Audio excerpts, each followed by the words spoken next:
Pues hoy vamos a ver el tema número 5 de esta serie de Interpretando las Escrituras. Y vamos a meterle ganitas porque hay bastante que recorrer. Voy a hacer lo posible por no irme tan largo como la semana pasada y dejar un buen tiempo, ¿no? para que lo tengamos en la sobremesa si es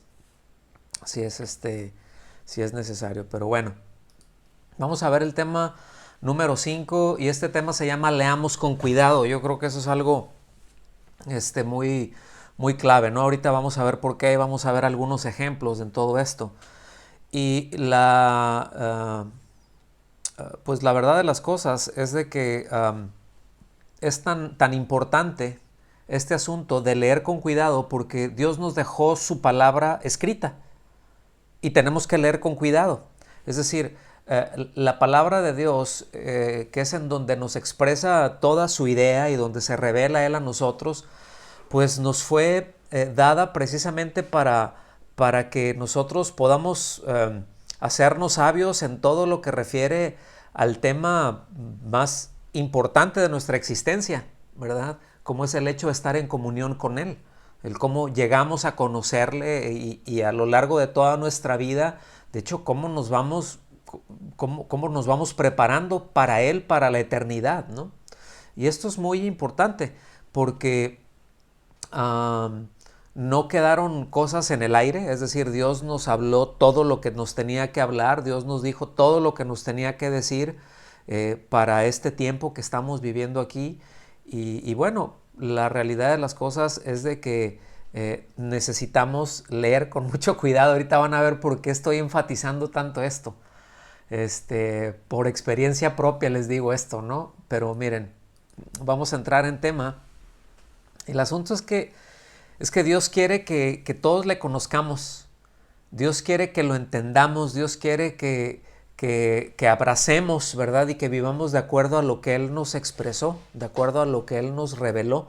Sería muy absurdo el hecho de pensar que partiendo de la premisa y de la certeza, porque está en su palabra, de que Dios tiene una voluntad y que desea que la conozcamos, pues sería muy absurdo pensar que si Dios tiene una voluntad, pues que no desea que la conozcamos. ¿Sí me explico? Entonces, si alguien interesado en revelarnos, en darnos a conocer su palabra y que nosotros lo podamos entender para precisamente que lo podamos abrazar y podamos aterrizar eso en el día a día, pues es Dios, ¿verdad? No hay nadie que tenga un mayor interés que Él. Entonces, miren, Dios siempre nos va a revelar, como lo hemos dicho a lo largo de toda esta serie y de las demás, um, pues todo su pensamiento, todos sus argumentos, todo lo que Él establece, todos sus preceptos, todos sus mandamientos, ¿verdad? Es decir, todo lo que nosotros vemos aquí revelado en su palabra, todo lo que constituye su palabra, ¿verdad? Todo lo que tiene que ver con el propósito, pues manifiesto, explícito de su voluntad. El deseo de Él es de que llegue de una manera intacta a nuestro corazón, que llegue de una manera completa a nuestra mente, ¿verdad? A todos los seres humanos, ¿no? No solamente a uno que otro. Es decir, Dios no está en el plan de Dios el que haya uno o dos personas así como que super ungidos con una tremenda iluminación y todos los demás que seamos una bola de papanatas, ¿no? No, el deseo de Dios es de que todos podamos captar lo que Él nos dice, ¿verdad? Que podamos recibir en nuestro corazón, en nuestra mente y que podamos elevar entonces pues nuestros pensamientos y nuestros caminos hasta Él. ¿Estamos aquí? Y esto es para todos los tiempos, para todas las culturas, para todas las naciones en toda la tierra. Esto es clave que lo podamos entender. Entonces, es a través de su palabra revelada, ¿verdad? La palabra de Dios, la Biblia. Entonces, que Él nos habla siempre de una manera muy clara, de una manera, pues, donde Él nos va a comunicar todo lo que nosotros debemos de conocer para relacionarnos con Él, para que le conozcamos a Él, para que podamos relacionarnos con Él como nuestro Padre, ¿verdad? Para que podamos ser guiados por el Espíritu Santo y poder conocer la gloria del Hijo de Dios, ¿verdad? Como nuestro Salvador, como nuestro Señor, como nuestro Redentor. Híjole, y todo eso lo tenemos en las Escrituras, mis hermanos. Todo eso lo tenemos ahí en las Escrituras, ¿sí? Entonces, muy importante que nosotros tengamos en cuenta esto, que toda la revelación, ¿verdad?, que tenemos en la palabra, todas estas verdades están en un lenguaje humano. Ahora, dices, bueno, ¿qué tiene de especial esto? Bueno, es que hay quienes objetan, lo hemos mencionado en otras ocasiones, pero hay quienes objetan pues, que la Biblia fue escrita por hombres. No, es que la Biblia pues, fue escrita por hombres. Dices, pues sí, ¿verdad? Porque fue escrita por hombres, está en un lenguaje humano. Pues, ¿qué esperabas? ¿Que le escribiera un marciano o que le escribiera un delfín? ¿Me explico? Por supuesto que está escrita por hombres. Sin embargo, está inspirada por Dios. Toda la Escritura ha sido no dictada por Dios, pero ha sido inspirada, ha sido soplada, ha sido exhalada de parte de Dios. Salió de dentro de Dios, salió de la boca de Dios para llegar al corazón del hombre, y fue el hombre al mismo tiempo impelido, impulsado a escribir pues este libro maravilloso que nosotros tenemos, ¿verdad? El libro de Dios. Pero está en este lenguaje humano, ¿verdad? Que para mucha gente le puede sonar extraño, como están viendo aquí en las láminas. Para muchos de los lectores pues puede ser desconocido, ¿verdad? Porque de manera textual hay cosas que están en una cultura extraña a la nuestra, que están ajenas a la mayoría de la gente hoy en día, ¿sí?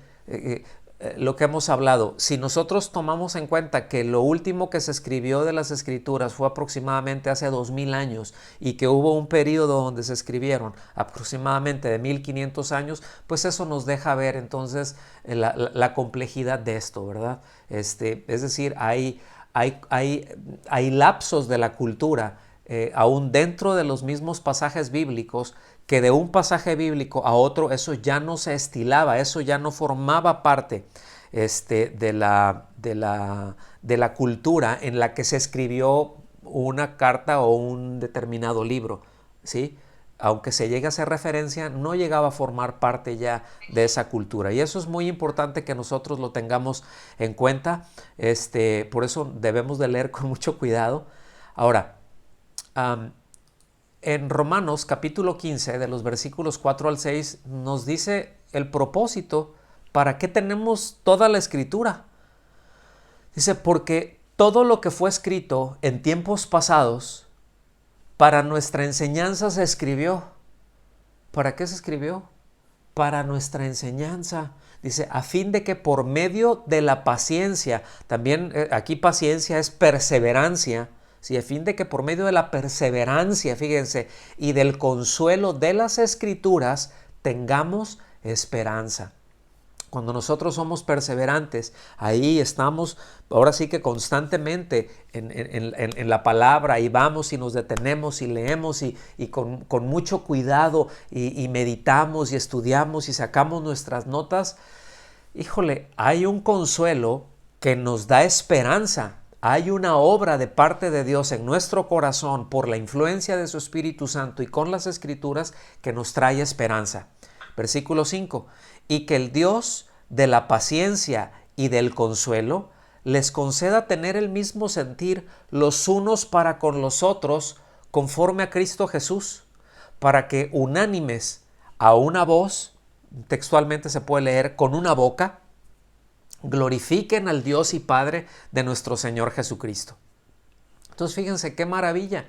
Si tenemos este maravilloso libro, el libro de Dios, la Biblia, todas las Escrituras, repito por enésima vez, que son inspiradas por Dios, que fue escrito en tiempos pasados, para nosotros muy pasados, pero que están ahí para nuestra enseñanza, y por la naturaleza que tienen, del hecho de que es eterno, pues es su palabra no pasa y es la misma, porque Jesucristo es el mismo de ayer, hoy y por los siglos, y porque Él es el Verbo hecho carne, y su palabra tiene esa misma naturaleza, es eterna, por lo tanto trasciende, ¿verdad? Tiempos, culturas, fronteras, etcétera, etcétera, etcétera. Pero esto es muy importante porque todo esto que nosotros podemos ver, toda esta enseñanza, toda esta esperanza que nosotros podemos recibir, ¿verdad? Todo esto que nos habla acá de que recibimos un consuelo, de que tenemos un mismo sentir, una misma dirección, en el sentido de que estamos con un mismo ánimo, con un mismo furor, ¿verdad? Con un mismo, pues, con una misma esperanza, vamos a ponerlo así, con un mismo deseo de glorificar a Dios. Escuchen bien, todo esto va a surgir de aquí. No va a surgir de nuestra mente o de nuestro corazón. Va a surgir de su palabra. Luego entonces, la absoluta necesidad de que leamos con cuidado. ¿Está bien? Si gustan anotar estas referencias, no las tengo en lámina, pero se las voy a poner también de estos otros textos. Romanos capítulo 4, versículos 23 y 24. Primera a los Corintios capítulo 9, versículos del 9 al 10. Y segunda a Timoteo, muy conocido, capítulo 3, versículos 16 y 17, que nos hablan acerca de la Escritura, ¿verdad? Ahora, todos nosotros, todos los que estamos leyendo la palabra de Dios y que nos acercamos a ella, miren, nos podemos acostumbrar mucho a leerla, ¿verdad? Nos podemos acostumbrar al lenguaje bíblico, que es posible que podamos obviar muchas cosas. Déjenme leer tal cual lo tenemos aquí en la lámina. Todo lector de la Biblia puede acostumbrarse tanto al lenguaje bíblico que llega a leer por encima de las palabras muy conocidas, creyendo que las lee con toda exactitud. Miren, esto le podemos llamar familiaridad. Yo creo que cualquiera de nosotros, si yo al azar tomo alguno de los pasajes más conocidos, déjenme ponerlo así, el Sermón de la Montaña, ¿verdad? Las bienaventuranzas, y empezamos ahí en Mateo, en el capítulo 5. ¿Cuántas veces nos cuesta mucho trabajo leer lo mismo? Y a veces ya lo empezamos a leer y es como que ya, o sea, ni siquiera me detengo a leerlo porque yo pienso que ya me lo sé y lo leo de pasada y lo leo por encima y no me detengo a ver con precisión, y a veces pensamos que estamos leyendo con precisión y decimos una palabra por otra y cambiamos conceptos, cambiamos ideas, metemos de lo de nosotros ahí, y eso nos va pegando conforme más lo hacemos así, y mientras más acostumbrados estamos a obviar las cosas, puede ser que ese error que tenemos ahí, ¿sí?, se nos vaya enraizando cada vez más. Cuando nosotros leemos de esa manera,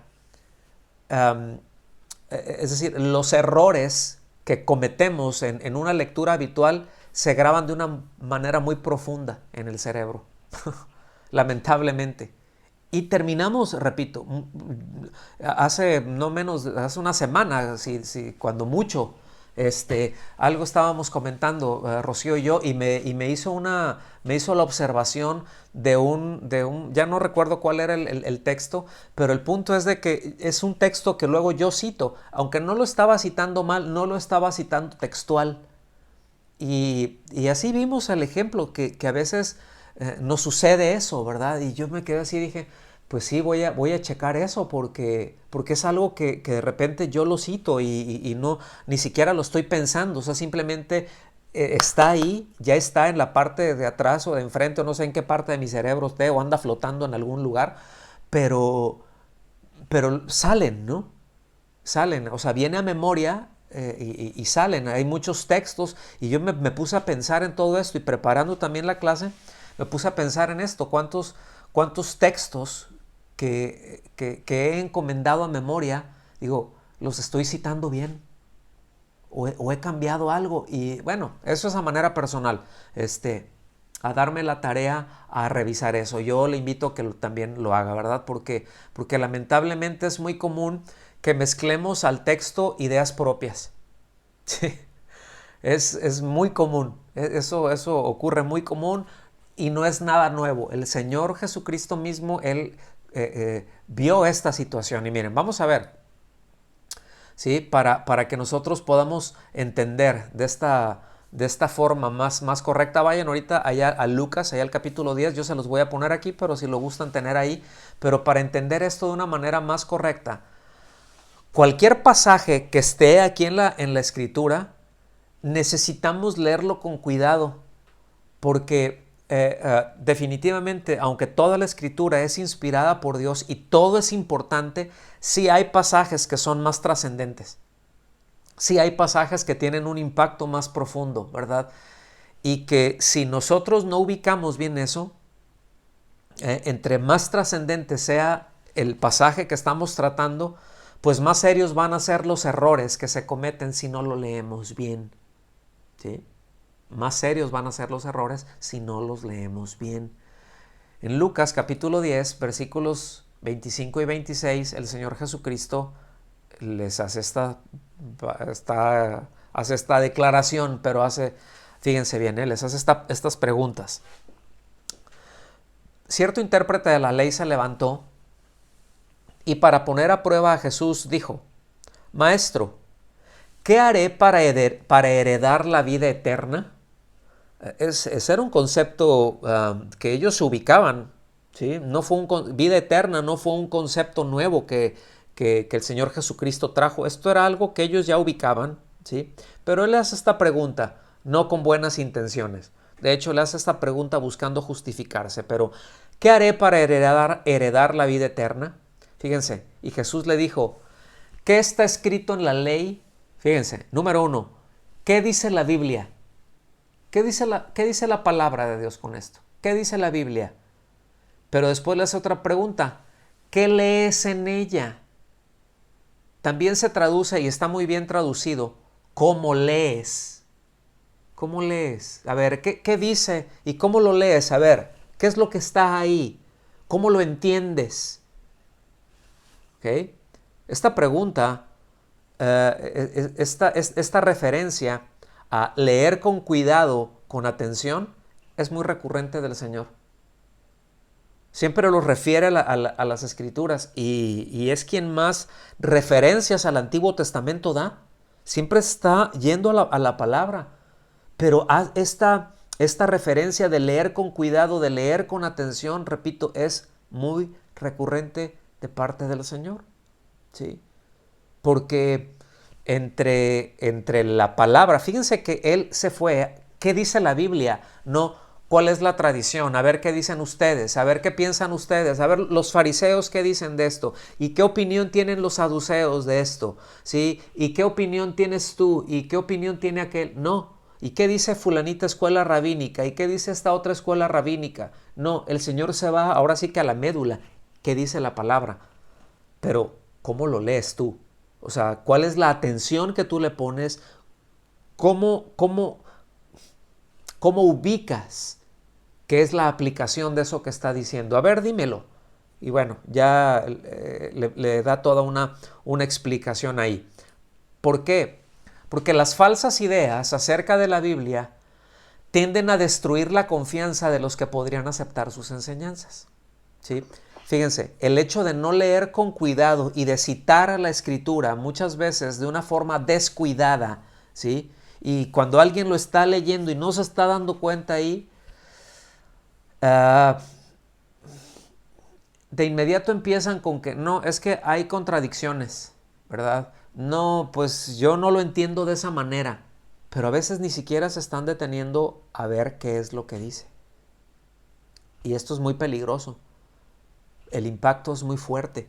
¿Por qué? Porque tiende a socavar, repito, la confianza de aquellos que pueden abrazar o que están en la posibilidad de abrazar las enseñanzas, ¿verdad? Por errores tan comunes como lo que acabamos de mencionar, y voy a poner algunos ejemplos ahorita, ¿verdad? Pero se llegan a establecer ideas falsas. De hecho, hay tradiciones, hay doctrinas que se han desarrollado en base a esto, ¿sí? A no leer con cuidado, a no leer con la atención debida, ¿sí? Por ejemplo, ¿quién no sabe que hay 3 reyes magos que visitaron al niño Jesús ahí en Belén? A ver, Melchor, Gaspar y Baltasar. Ahorita serían Malhechor, Gastar y Basaltar, ¿verdad? Esos son los apóstoles que andan por ahí. Pero a ver, quién sabe, y que uno iba en un caballo, que uno iba en un camello y que otro iba en un elefante, y que el del elefante iba de África y era un negrito, y que el del camello iba y el caballo era un güero que venía, un rubio que venía, que parecía como todo nórdico, ¿verdad? Y el otro por allá en el caballo, pues así, todo de Medio Oriente. ¿Quién no sabe todo eso? Y repito que se llamaban Melchor, Gaspar y Baltasar. Todo mundo lo sabe. Le ponen los 3 reyes magos ahí, ¿verdad? Ya vamos a llegar a diciembre y se ponen pues los nacimientos, ¿verdad? Ahí pues todas las representaciones, ¿no? Son 3, ¿quién no lo sabe? Bueno, en Mateo, en el capítulo 2, de los versículos 1 al 12, pues habla de gente muy, muy destacada, pero nunca dice cuántos eran. Habla de una caravana, es muy probable, lo más seguro es que fueran más de 3. Pudieron haber sido 2, pero pudieron haber sido 10.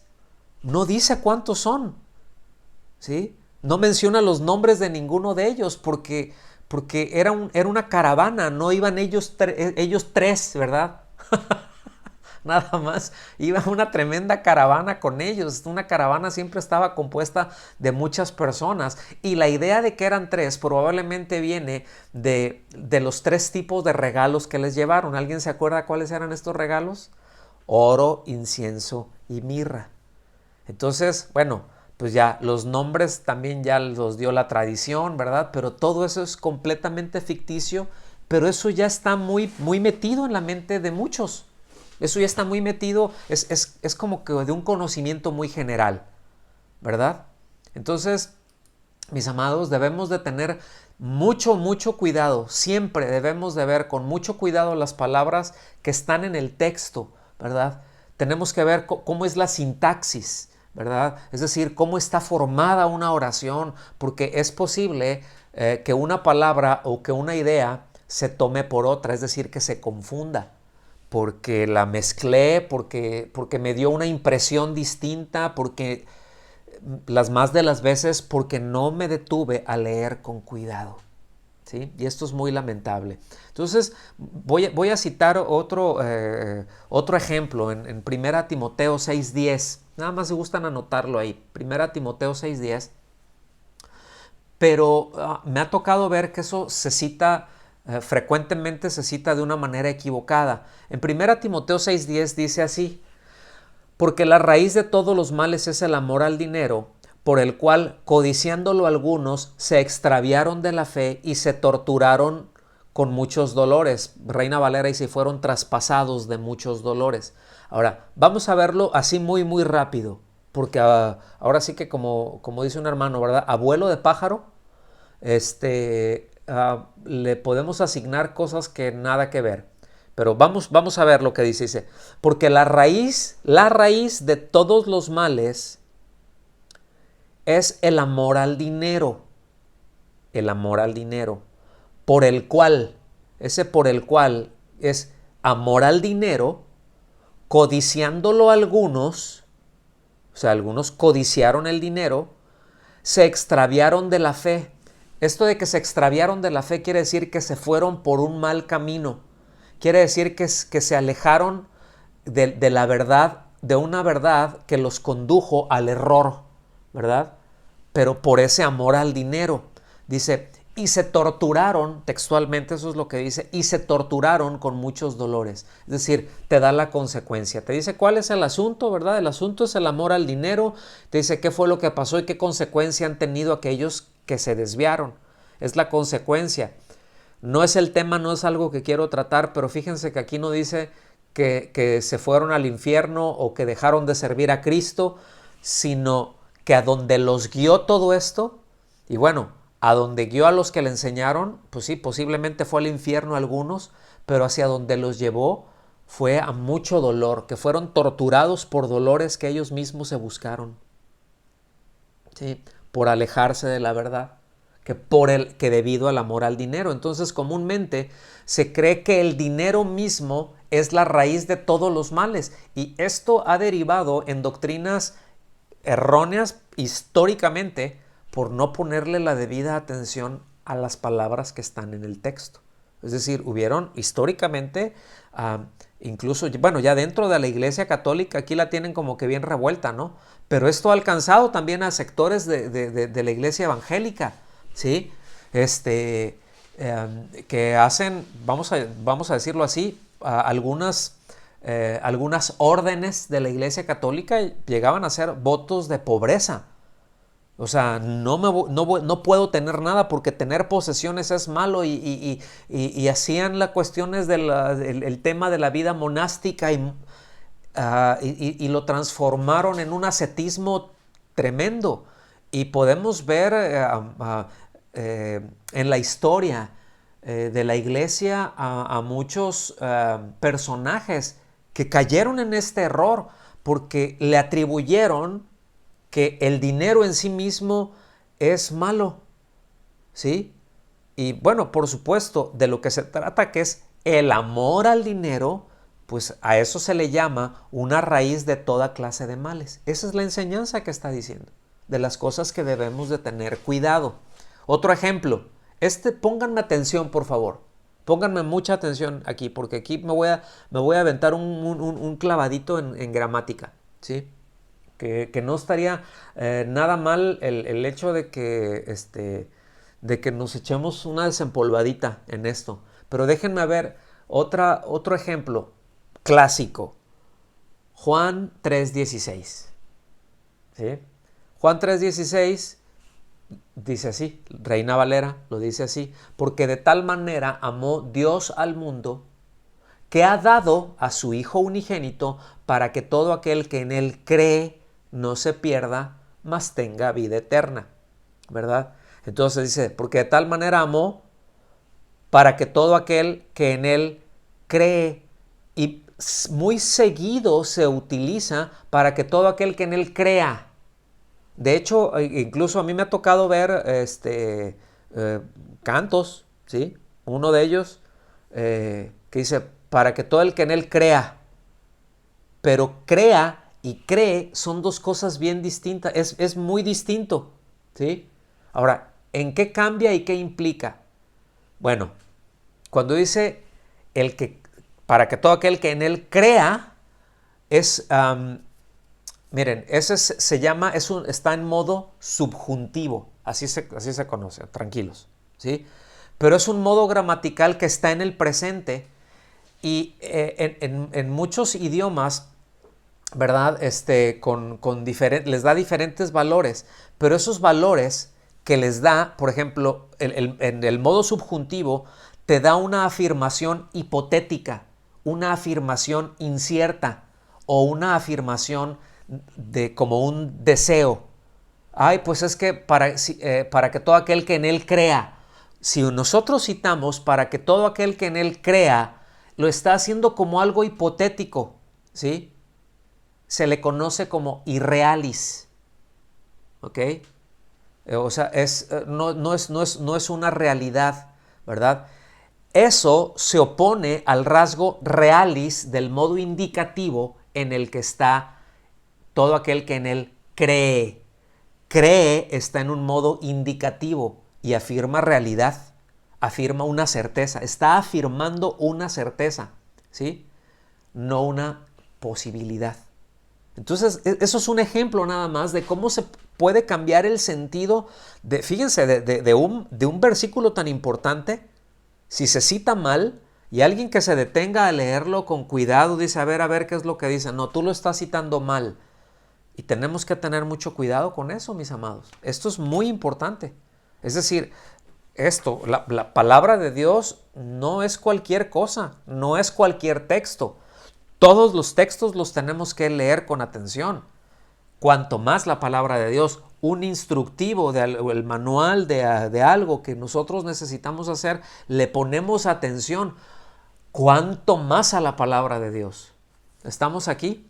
Entonces espero no haberlos hecho un lío, ¿verdad? Con todo esto, pero miren, cuando alguna, hay traducciones, pero cuando alguna traducción introduce una duda con respecto a algo importante, que a veces hay traducción, miren, hay traducciones muy buenas, pero hay traducciones pésimas también. Vamos a llegar en su momento a ellas y se las voy a mencionar tanto en inglés como en español, ¿sí? Traducciones, versiones de la Biblia que son muy buenas, que son muy confiables, ¿verdad?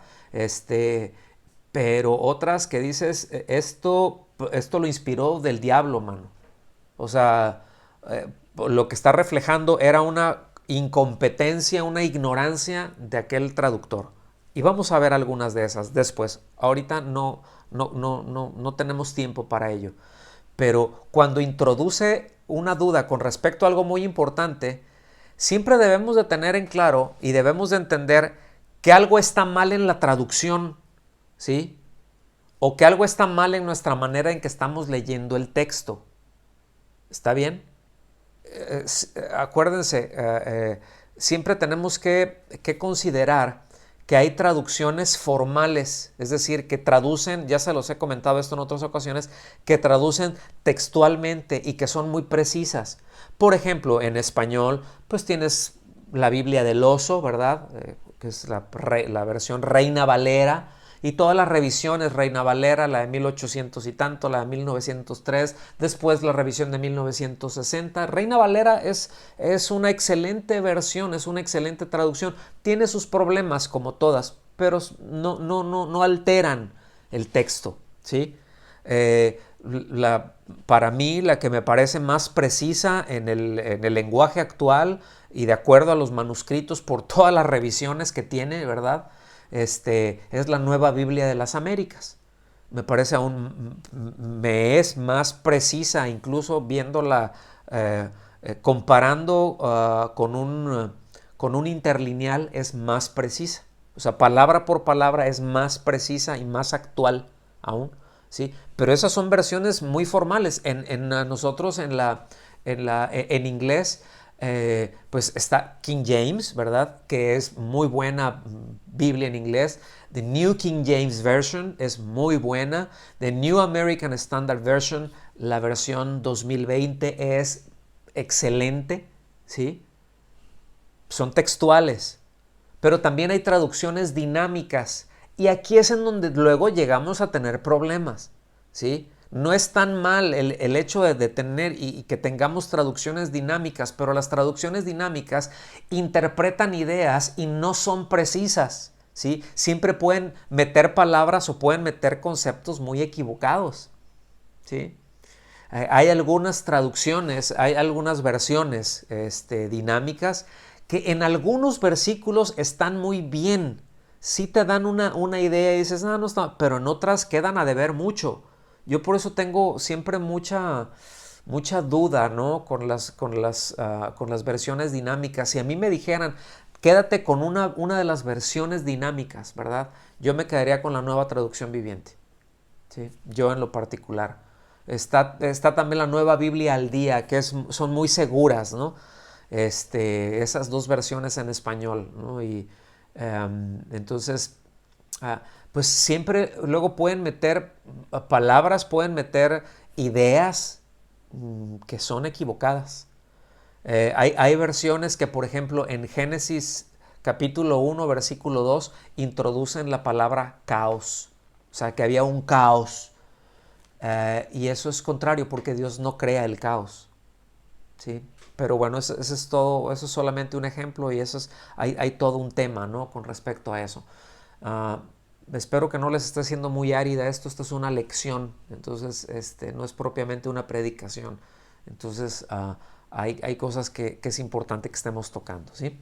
Entonces, escúchenme bien, cuando nosotros decimos que se debe leer con cuidado siempre está incluyendo la necesidad de entender y poner atención en la gramática del texto. Eso es lo que estamos mencionando ahorita. Ese es uno de los ejemplos, ¿verdad?, entre crea y cree, ¿verdad? Uno está en un modo subjuntivo y el otro está en un modo indicativo.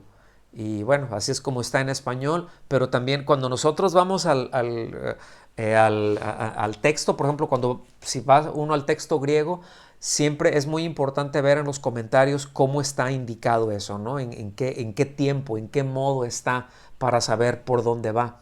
Entonces, por eso yo soy más de apoyarme siempre que vaya en mi lectura y siempre en un estudio, tomar una Biblia textual. ¿Sí? Si usted va a estar estudiando, hágalo desde una Biblia textual. Está bien si toma una traducción dinámica, pero solamente como referencia, no para tomar la interpretación del texto desde una traducción dinámica. Quiero enfatizar eso. Siempre tómenlo de una textual y de estas que ya les mencioné, que son muy confiables, ¿sí? En nuestro idioma, desde donde yo lo veo, hay muchas otras que son muy buenas, pero estas son las que tenemos acceso o más accesibles, ¿verdad? Y que son, para mi punto de vista, lo más confiable que hay en nuestro idioma. Entonces, están muy bien planteadas, están muy bien gramaticalmente, y aquí tenemos nosotros, como dije hace un momentito, tenemos que, bien valdría la pena volver a estudiar algunos elementos de gramática, ¿verdad? No sé si hay algún maestro o maestra, ¿verdad?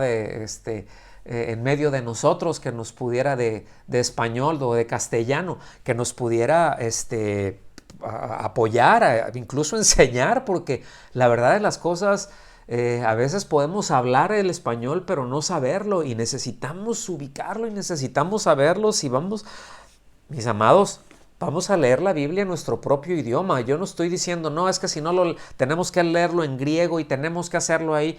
Miren, si tenemos los medios, si tenemos el conocimiento, si tenemos la facilidad o la oportunidad de hacerlo y de ir aprendiendo y de desarrollar en eso, qué bueno. Pero si no, no se preocupen, todo lo podemos hacer en castellano, perfectamente, sin ningún problema, ¿verdad? Teniendo la traducción adecuada, teniendo la versión de la Biblia adecuada, ¿verdad? Y poniendo atención a todo lo que está diciendo ahí. O sea, distinguir entre las partes, ¿verdad? Los nombres, los verbos, los adjetivos, los adverbios, ¿verdad? Cuando dice aquí, delante, hoy, mientras, muy, mucho, incluso también, entonces, consecuentemente, después. Es decir, todo ese tipo de cosas es muy importante que nosotros veamos y nos detengamos para ver el sentido que eso le va dando. Todos los pronombres, las conjunciones, cómo está, en qué tiempo está conjugado, las frases, las cláusulas, ¿verdad? Los signos de interrogación, la puntuación, todo eso es muy importante. Todo eso es muy importante, porque un signo, un punto, una coma cambia todo el sentido, ¿verdad? Es como el típico ejemplo, ¿no? Que llegas y saluda a una persona y tú le puedes preguntar, hola, ¿cómo amaneciste? Y tiene un sentido a que llegues, hola, ¿cómo amaneciste? ¿Verdad? Uno le estás preguntando, ¿cómo estás? ¿Cómo pasaste la noche? Y la otra es, ¿por qué estás aquí? ¿Sí? Entonces la puntuación, todo eso es muy importante, mis amados. Es muy importante, ¿sí? Entonces, repito, bien valdría la pena, ¿verdad? Volver a estudiar algunos elementos ahí de la gramática, pero siempre leer con mucho cuidado. Déjenme poner otro ejemplo más tocante a esto. En 1 Corintios, capítulo 11, versículo 27, se lee así porque vamos a leer ahí, o voy a leer ahí la enseñanza de Pablo acerca del uso correcto de la cena del Señor. Sí, no voy a leer todo el pasaje, solamente el versículo 27, porque también aquí se han entendido cosas bien equivocadas. Dice así, Primera a los Corintios 11:27. No lo tengo aquí en las láminas, entonces estos sí van a tener que tomar nota. Dice, de manera que el que coma el pan o beba de la copa del Señor indignamente, será culpable del cuerpo y de la sangre del Señor. Ahora, frecuentemente se llega a entender que Pablo lo que está enseñando es que el creyente indigno no debe de participar de la cena del Señor. ¿Sí? Ahora, el texto no dice eso, no habla de un creyente indigno. Si hablara de un creyente indigno, pues la pregunta es, ¿quién de nosotros podría tomarla? Es decir, ¿quién de nosotros podría decir, no, es que yo sí soy digno y yo merezco, y etcétera, etcétera? ¿Me explico? Entonces no está hablando de la dignidad de esto. Cuando dice indignamente, es lo que debemos nosotros de observar.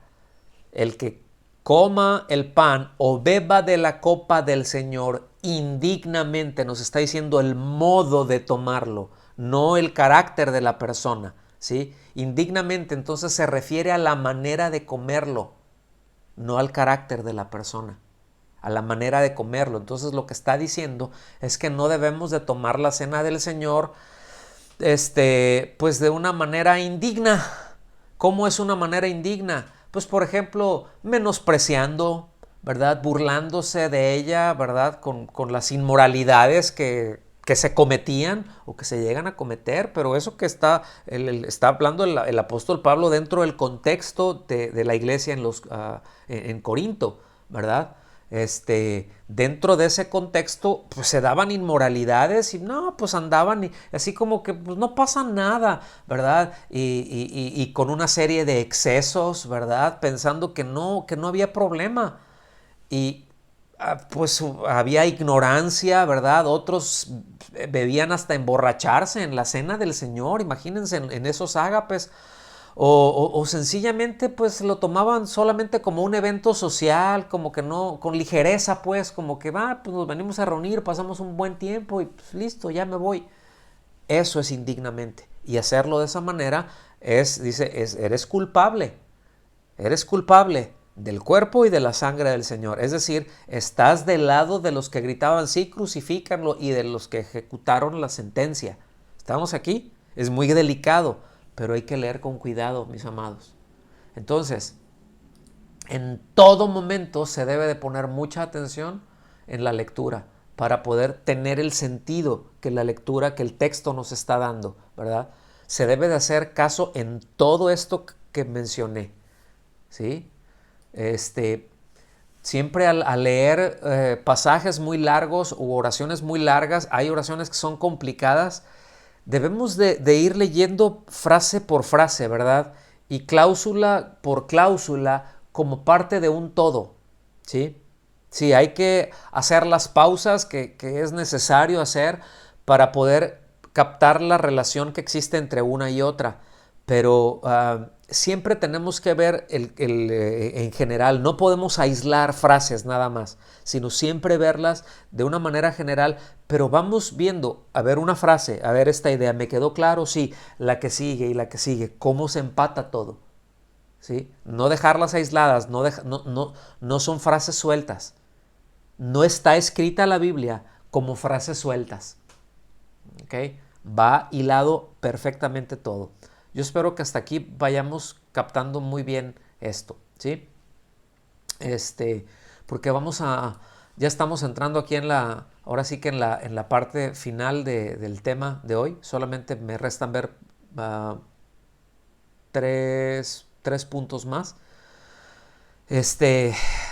Pero es nada más para que el hecho de leer con cuidado, ¿verdad? Podamos ver la unidad del significado de las escrituras, lo que les acabo de mencionar hace un momentito, el hecho de ir leyendo frase por frase, unirlas, tiene un sentido, hay un sentido único en las escrituras, ¿verdad? Y esto es muy importante entender, son cosas que hemos comentado desde un principio, ¿verdad? Que la escritura tiene solamente un significado, tiene solamente, es decir, Dios dice lo que dice. No dice para una cosa esto y para otra cosa esto. Esto lo hemos comentado, creo que la semana pasada lo tratamos. Pueden tener distintas aplicaciones, pero el significado es uno. No significa una cosa. Miren, dice, sí, pastor, pero es que hay profecías, por ejemplo, hay profecías que tienen cumplimientos dobles. Sí, pero ese es otro asunto. ¿Sí me explico? Oh, pero es que tiene una aplicación doble. Esto se aplica, sí, en algunos casos se aplica en un sentido literal, pero tiene un principio espiritual. ¿Sí me explico? Pero siempre el sentido que tiene y el significado que tiene un texto, tiene ese significado que está en el texto y punto. Por eso veíamos la importancia la semana pasada, la importancia de tener el método correcto de interpretación, ¿verdad? El de nosotros es el gramático histórico o el gramatical histórico, porque va al texto y precisamente no deja al arbitrio de la persona, no deja a la imaginación y al sentido que la persona le quiera dar y que encuentre y hacer algo místico. Y bueno, es todo eso que ya vimos la semana pasada, que no nos vamos a regresar por ahí, sino a qué es lo que está encerrando el texto y dentro de ese contexto histórico. ¿Está bien? ¿Por qué? Porque miren mis amados, como dijimos en un principio, no es justo pensar que las escrituras, que son divinamente inspiradas, nos hayan llegado en forma de un acertijo o de un rompecabezas que solo alguien muy picudo lo puede entender o lo puede descifrar, o alguien que está muy iluminado, tengo que ir con el oráculo, ¿verdad?, para que me diga qué es lo que esto quiere decir. Bueno, definitivamente hay quienes podemos tener un poquito más desarrollados que otros, pero todos estamos aprendiendo los unos de los otros, pero eso es distinto, ¿sí? Es decir, hay quienes tienen un mayor conocimiento que uno y a los cuales es importante y de los cuales es importante aprender cuando utilizan y ves que te aseguras que están utilizando el método de interpretación correcto, ¿no? Entonces, dijimos en un principio del tema, pues que Dios tiene una voluntad, que Dios quiere que la entendamos perfecta, cabalmente, y no nos va a mandar pedacitos de acertijos ahí como para que andemos a ver, ¿y esto qué quiere decir? Sí, y andarle nosotros inventando, ¿verdad? Y andar haciendo, pues eso, inventando, ¿para qué me voy más para allá? Andar inventando, ¿verdad? Ahora sí que no inventes, mano. Entonces, este es un principio fundamental que siempre debemos de colocarlo en un primer plano, ¿verdad? No hay diversos significados. La Biblia no tiene diversos significados. Hay métodos equivocados. Recuérdense, repito, que eso es lo que vimos y que debemos de tener mucho, mucho cuidado con esto. Entonces, vamos a considerar algunos puntos ya para irnos al final. Nos quedan 10 minutos cuando mucho. Pero vamos a considerar algunos puntos, ¿verdad? Para sostener que la escritura tiene un significado propio, cualesquiera que sean los diversos significados que puedan tener las palabras, ¿ok? Bueno, ahorita les iba a comentar algo, pero no, porque tiene que ver con esto, pero me voy a extender y fue algo que, fue un análisis que escuché hoy de una noticia muy reciente de ayer, pero luego lo vemos. Tiene que ver con el aborto, en qué se apoyan algunas cosas, pero luego lo vemos eso. Vamos a ver, el primer punto, la veracidad de Dios. ¿Sí? Puntos que son suficientes, repito, para sostener. Voy a ver si me puedo regresar a la lámina para que lo puedan ver esto. Puntos suficientes para sostener que la escritura tiene tan solo un significado propio, cualesquiera que sean los diversos significados que puedan tener las palabras por separado. Es decir, pero es que está esta palabra y esta palabra le da todo este sentido. Vamos a ver si se contradice o no. Vamos a ver. Entonces, lo número uno. Ya me fui muy para atrás, perdón. Disculpen. No soy muy ducho aquí en la tecnología y se me fue para atrás. Entonces, como algo suficiente para sostener que la Escritura tiene un significado, está entonces la veracidad de Dios. Es decir, Dios es la verdad absoluta. Él dice la verdad absoluta. Todo lo que Él dice es verdad. La suma de su palabra es verdad. Es toda la verdad. Es eterna, es inmutable, ¿verdad? No, Dios no puede habernos dado una revelación con la idea de engañarnos o confundirnos con acertijos. Es la veracidad de Dios es lo que está en juego. ¿Sí? Ya me acordé del texto que comentamos Rocío y yo, que me comentó. Se los voy a leer. Juan 17:17. Es que no me quise quedar con la cosita. Santifícalos en la verdad. Tu palabra es verdad. No recuerdo cuál era el trabalenguas que yo decía, porque no leía con cuidado. Santifícalos en la verdad. Tu palabra es verdad. ¿Sí? Entonces, ese es el primer punto, la veracidad de Dios. Punto número 2, o B, es el propósito de la revelación de Dios. Esto es muy importante porque es inconcebible que Dios hubiese provisto para los hombres una revelación dudosa, por ejemplo, de Él mismo. Así como que, sí soy, pero no. Soy de esta manera, pero a ver, por saber si muerdes el anzuelo. No. ¿Verdad? Dios no proveyó una revelación dudosa, ya que esto destruiría el mismo propósito de dar a conocer su voluntad. Es decir, la voluntad de Dios, pues Él desea que la conozcamos. Nos ha sido revelada. Está el propósito de la revelación de Dios. ¿Sí? ¿Cuál es el propósito de la revelación de Dios? Él desea que conozcamos su voluntad. ¿Para qué desea que conozcamos su voluntad? Para que la hagamos. Para que la sigamos, no nada más para tener la información, sino para llevarlo a la vida práctica, a nuestro día a día. ¿Sí?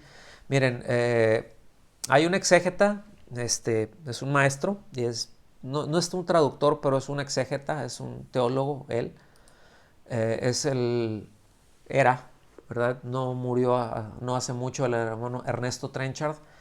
Y él decía lo siguiente: es una bendita verdad que un alma sencilla que busca la voluntad del Señor por medio de la palabra la hallará. Aquí está, o sea, la veracidad de Dios y el propósito de la revelación, ¿verdad? Pero es una bendita verdad que un alma sencilla, es decir, que una persona con una sencillez que quiere conocer la voluntad verdaderamente, es decir, yo me acerco a la Escritura porque quiero conocer la voluntad de Dios, la voy a encontrar porque aquí está. Ahora, si recuerdan el pasaje que vimos de Lucas 10, 25 y 26, donde queriendo tentarle al Señor, y el Señor les dijo, ¿cómo lees? Vean la importancia de leer con cuidado. ¿Cómo lees? ¿Qué lees ahí? ¿Sí? Y después, ya sí, ustedes lean lo que sigue ahí, ya después de los versículos 26 en adelante. Pero trató dice que buscando justificarse, ¿verdad? Que le estaba tentando buscando justificarse. Miren, alguien que busca justificarse o que busca justificar su pecado o sus pecados y viene a la palabra de Dios para eso, para justificarlos, no va a hallar, no lo va a encontrar ahí. Pero si venimos buscando la voluntad de Dios, la vamos a encontrar. De una manera sencilla la vamos a encontrar. ¿Por qué? Porque viene este siguiente punto, ¿verdad? Porque Dios desea que entendamos su palabra. Dios desea que le entendamos. Sería una inconsistencia pensar que Dios se ha revelado a sí mismo de una forma razonable en la naturaleza. Fíjense bien, aún la naturaleza nos habla. Las leyes que están establecidas en la naturaleza nos hablan de cómo se reveló Él, ¿verdad? ¿Se acuerdan que lo que dice allá en Romanos en el capítulo 1, donde dice su eterno poder y deidad se hacen claramente visibles desde la creación del mundo, siendo entendidas, es decir, su eterno poder y deidad, por medio de las cosas hechas, de modo que no tienen excusa? O sea, nosotros vemos, y ¿quién puede negar que al ver el funcionamiento del cuerpo humano, que hay un perfecto diseño, y si hay un perfecto diseño, no es debido a la evolución. Esas son de las inconsistencias que luego muchos tienen. No, es que la evolución, y hablan de diseño y hablan de evolución, y son cosas antagónicas, ¿sí? Para que haya un diseño, tiene que haber un diseñador, tiene que haber una mente detrás de esto. Y evolución simplemente se va dando porque es la sucesión arbitraria o accidentada de distintos eventos. ¿Ok? Solamente por poner un ejemplo, ¿verdad? Una forma razonable en la naturaleza, pero no en la escritura, que constituye, según creemos, su más perfecta revelación. O sea, en la naturaleza sí se reveló, pero en la palabra, en la escritura no. Sí es la revelación más exacta de él, ¿verdad? Dice que bien haremos en tener, en estar nosotros vigilantes, en estar atentos, ¿verdad? A que tenemos la palabra profética, es decir, el mensaje de Dios más seguro, y que vamos a hacer muy bien si leemos con cuidado, si estamos atentos a lo que aquí dice, ¿verdad? Porque miren, eso significaría que la verdad de la Biblia no podría ser comprendida intelectualmente. O sea, ok, o sea, sí nos hablas en la naturaleza, pero en las escrituras no. O sea, entonces no puedo entender intelectualmente las escrituras. Sí, por supuesto que sí, pero hay revelación también. ¿Sí me explico? Pero nos tenemos que acercar con esto. ¿Sí? Tenemos que acercarnos también con el intelecto, y esto es muy importante. Tenemos que hacerlo con cuidado, tenemos que hacerlo con detenimiento, con sabiduría. ¿Está bien, mis amados? Vámonos para el final. El Salmo 119, 25 dice: Tu siervo soy yo, dame entendimiento para conocer tus testimonios. ¿Sí? Es el Salmo 119, 125. El Salmo 119, 169 dice: Llegue mi clamor delante de ti, oh Jehová, dame entendimiento conforme a tu palabra. Salmo 119, versículo 169. Dame entendimiento conforme a tu palabra. Ahí está. Entonces, concluimos con esto, mis amados. Terminamos aquí con esto, el tema del día de hoy, ¿verdad? Al tener presente, entonces, que la escritura tiene solamente un significado propio, eso nos ayudará a guardarnos contra algunas malas interpretaciones, pero tenemos que detenernos a leer con cuidado, no acelerarnos, no con familiaridad, no como que ya lo vi por encimita y ya, a mí se me hace que dice esto y al ratito, ay, no, dice otra cosa, ¿verdad? No dice gimnasia, dice magnesia, y son dos cosas, ¿verdad? Ahí están los dichos. Hay algunos dichos muy bien dichos, ¿verdad? No es lo mismo que lo mismo. No es lo mismo la gimnasia que la magnesia, ¿verdad? Entonces son dos cosas distintas. Y eso también tiene mucha importancia para poder distinguir entre el significado literal, el metafórico, ¿verdad? Y poder entender que ambos no constituyen un significado doble, sino uno sencillo, uno solo, uno simple. ¿Está bien? La palabra de Dios nos habla literal, pero también hay partes que son metáforas, y ya las vamos a ver esto. Vamos a empezar a ver ya, si Dios quiere, la semana que entra, si no ocurre algo, y pues vamos a ver directamente, ya entrar en lo que son las reglas de interpretación, para después pasar a figuras retóricas, que hay mucha riqueza. ¿Está bien? Entonces, hasta aquí concluimos con el tema del día de hoy, y vamos entonces a continuar con la reunión, pero ahora en la sobremesa.